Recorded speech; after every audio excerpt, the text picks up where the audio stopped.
नमस्कार, मैं हूं अंकुर। आप देख रहे हैं सत्य हिंदी।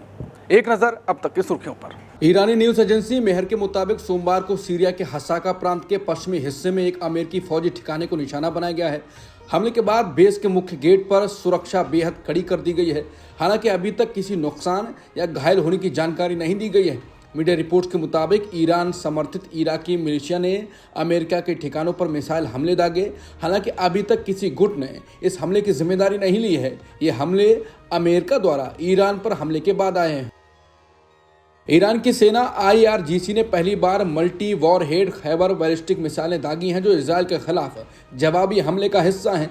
IRGC ने कहा कि हमला ऑपरेशन ट्रू प्रॉमिस 3 के तहत ईरान का 21वां बड़ा हमला था, जिसे सोमवार को अंजाम दिया गया। इस बार ईरान ने एक हाइब्रिड ऑपरेशन किया, जिसमें ठोस और तरल ईंधन से चलने वाली मिसाइलें और स्मार्ट ड्रोन शामिल थे। खास बात यह रही कि खैबर मिसाइलें पहली बार इस्तेमाल की गई। IRGC ने बताया कि इस ऑपरेशन में नई और चौंकाने वाली तकनीकें अपनाई गईं, जिससे मिसाइलें और भी सटीक और ताकतवर साबित हुईं। ईरान का दावा है कि इन मिसाइलों ने फिलिस्तीन के कब्जे वाले इलाकों में इजरायली ठिकानों को उत्तर से दक्षिण तक निशाना बनाया। IRGC ने कहा कि ये हमले अभी थमने वाले नहीं हैं। ईरान अब इजरायल की एयर डिफेंस की कमजोरियों पर फोकस करके हमले करता रहेगा। IRGC ने यह भी कहा कि ड्रोन हमले लगातार जारी रहेंगे और इजरायली नागरिकों को बार बार सायरन की आवाज सुनकर बंकरों में भागना पड़ेगा। अंत में ईरान ने दो टूक कहा कि हम तब तक नहीं रुकेंगे जब तक ज़ायोनिस्ट यानी इजरायली शासन पूरी तरह से खत्म नहीं हो जाता।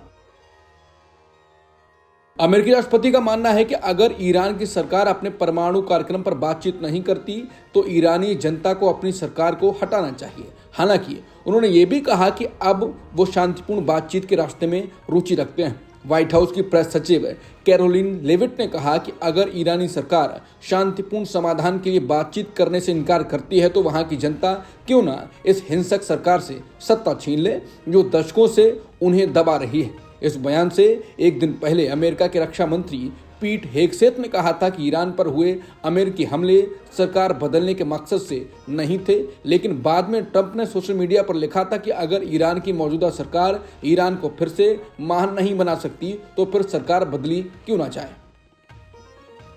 ईरान पर अमेरिका के हमले के बाद अब इजरायल इस जंग को खत्म करने की सोच रहा है। द वॉल स्ट्रीट जर्नल की रिपोर्ट के मुताबिक इजरायल और अरब अधिकारियों का कहना है कि इजरायल अब बमबारी रोकने की तैयारी में है। इजरायल का मानना है कि उसका सैन्य ऑपरेशन राइजिंग लाइन अगले कुछ दिनों में अपने मकसद तक पहुंच जाएगा। इस रिपोर्ट से पहले इजरायल के प्रधानमंत्री बेंजामिन नेतन्याहू की एक प्रेस कॉन्फ्रेंस का वीडियो सोमवार को सामने आया था, जिसमें वो भी इस तरह का संकेत देते हुए दिखाई दिए। नेतन्याहू के शब्द थे, वो क्षेत्रीय युद्ध को और नहीं बढ़ाना चाहते। इजरायल ने ईरान में अपना लक्ष्य पाने के करीब है। हालांकि इजरायल ने सोमवार को ही तेहरान में कई जगह हमला करके ईरान को भारी नुकसान पहुंचाया है। वॉल स्ट्रीट जर्नल की रिपोर्ट के अनुसार इजरायल अब अपनी मिसाइल रक्षा प्रणाली आयरन डोम पर बढ़ते दबाव को देखते हुए युद्ध को जल्द खत्म करना चाहता है। इजरायल के पास उच्च स्तरीय एरो 3 इंटरसेप्टर्स की कमी हो रही है और अगर ईरान के हमले जारी रहे तो ये रक्षा प्रणाली कमजोर पड़ सकती है। अमेरिका ने इजरायल की मदद के लिए युद्धपोत और अतिरिक्त रक्षा प्रणालियां भेजी हैं, लेकिन इजरायल नहीं चाहता है कि युद्ध लंबा खिंचे। अमेरिकी अखबार वॉल स्ट्रीट जर्नल ने पुष्ट सूत्रों के हवाले से बताया कि इजरायल अब ईरान से युद्ध खत्म करना चाहता है, लेकिन क्यों? क्योंकि उसका आयरन डोम पर दबाव ज्यादा है, उसका यह सिस्टम कमजोर पड़ सकता है।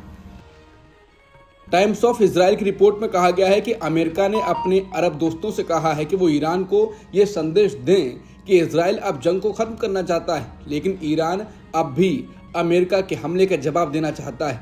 इजराइल के एक अधिकारी ने कहा कि अगर ईरान अपने परमाणु कार्यक्रम को बंद करने पर राजी हो जाए तो हम भी बमबारी रोकने को तैयार हैं। अब फैसला ईरान को करना है, हम तो अब भी समझौते के लिए तैयार हैं।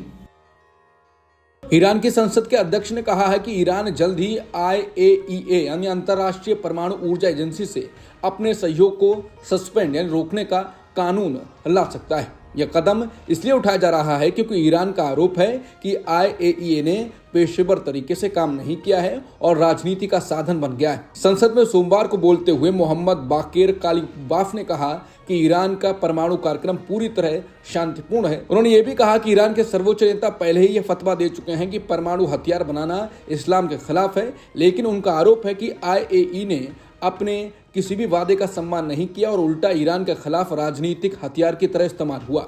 इसी वजह से संसद में एक ऐसा बिल लाया जा रहा है जिससे IAEA से सहयोग को तब तक रोका जा सकेगा जब तक ईरान को ठोस भरोसा नहीं दिया जाता कि एजेंसी भविष्य में निष्पक्ष और पेशेवर तरीके से काम करेगी। बता दें, अंतर्राष्ट्रीय सुरक्षा और परमाणु नियंत्रण मामलों के विशेषज्ञ मार्क फिट्जपैट्रिक का कहना है कि अगर ईरान NPT से बाहर निकलता है तो उस पर अब कानूनी रूप से परमाणु बम न बनाने की बाध्यता नहीं रहेगी। तो अंतर्राष्ट्रीय परमाणु एजेंसी की निगरानी से भी आजाद हो जाएगा और अपनी परमाणु गतिविधियों को मनमर्जी से चला सकेगा।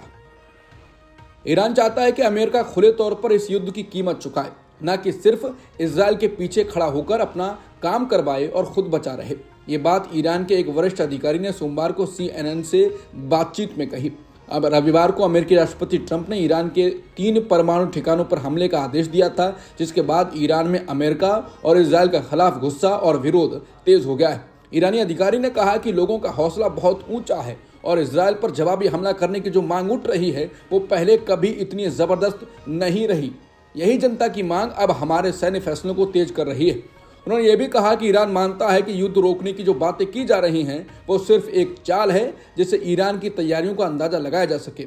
इस अधिकारी ने बताया कि ईरान को लगता है कि ये युद्ध करीब 2 साल तक चल सकता है और ईरान इसके लिए पूरी तरह तैयार है। ईरान की सरकारी टीवी के मुताबिक इजरायली हमलों में अब तक लगभग 500 ईरानी लोग मारे गए हैं। साथ ही बताया गया कि 3000 से ज्यादा लोग घायल हुए हैं। इजरायल ने ईरान की राजधानी तेहरान में कई जगहों पर हमले किए हैं। इन हमलों में सुरक्षा कर्मियों से लेकर बिल्डिंगों को निशाना बनाया गया है।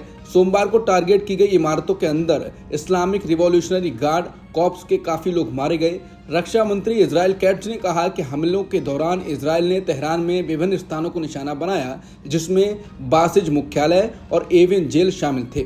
IDF ने कहा कि तेहरान जिले के कई शहरों की सुरक्षा के लिए जिम्मेदार अल बुर्ज कोर पर भी हमला किया गया। IDF ने कहा कि तेहरान जिले के कई शहरों की सुरक्षा के लिए जिम्मेदार अल बुर्ज कोर पर भी हमला किया गया।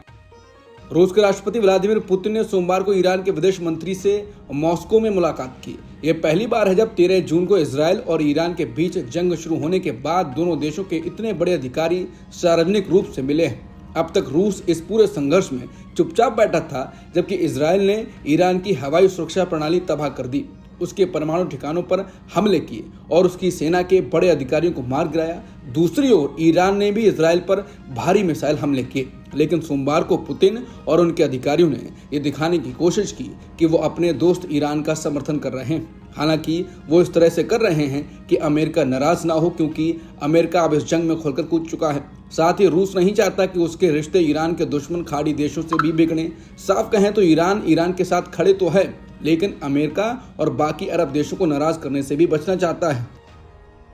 रूस के सरकारी समाचार चैनल पर व्लादिमीर पुतिन ने कहा कि ईरान के खिलाफ ये पूरी तरह से अकारण आक्रामकता है, जिसका कोई आधार और कोई जायज वजह नहीं है। पुतिन ने कहा कि मुझे बहुत खुशी है कि अब्बास अरागची आज मॉस्को में हैं। इससे हमें इन सभी कठिन मुद्दों पर चर्चा करने और साथ मिलकर ये सोचने का मौका मिलेगा कि आज की स्थिति से कैसे बाहर निकला जाए।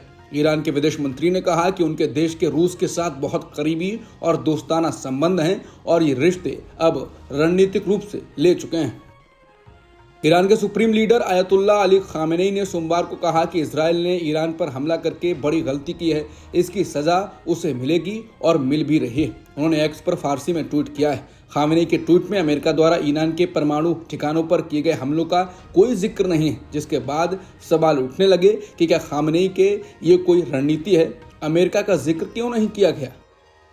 संयुक्त राष्ट्र में ईरान के दूत आमिर सईद इरावानी ने कहा है कि ईरान की सेना अमेरिकी हमलों के जवाब के समय, प्रकृति और पैमाने का फैसला करेगी। ये बयान अमेरिका के हमलों को गैरकानूनी और लापरवाह बताते हुए संयुक्त राष्ट्र सुरक्षा परिषद को लिखे गए पत्र का हिस्सा था। गुजरात की 2, केरल, पंजाब और पश्चिम बंगाल विधानसभा की एक सीट पर हुए उपचुनाव के नतीजे आ गए हैं। उपचुनाव में 5 सीटों में से 2 पर आम आदमी पार्टी ने जीत हासिल की है, जबकि कांग्रेस, बीजेपी और तृणमूल कांग्रेस के खाते में एक सीट आई है। गुजरात के उपचुनाव में विसावदर सीट पर आम आदमी पार्टी ने बीजेपी को हराया है। आम आदमी पार्टी के उम्मीदवार गोपाल इटालिया ने 17,554 वोटों से बीजेपी के किरीट पटेल को हराकर जीत हासिल की। पंजाब की लुधियाना पश्चिम सीट पर आम आदमी पार्टी के संजीव अरोड़ा ने कांग्रेस की भारत भूषण आशु को 10,637 वोटों से हराया। वहीं गुजरात की कड़ी सीट पर बीजेपी उम्मीदवार राजेंद्र चावड़ा ने 39,452 वोटों से कांग्रेस उम्मीदवार रमेश चावड़ा को हराया। केरल की विधानसभा सीट नीलम्बूर से कांग्रेस के उम्मीदवार आरदान शौकत ने सीपीएम उम्मीदवार एम स्वराज को करीब 11,000 वोटों से हरा दिया है। वहीं पश्चिम बंगाल की कालीगंज सीट पर टीएमसी की अलीफा अहमद ने करीब 50,000 से ज्यादा वोटों से बीजेपी के आशीष घोष को हराया है। अब तक की खबरों में इतना ही। बाकी खबरों के लिए बने रहिए सत्यहिंदी.com के साथ।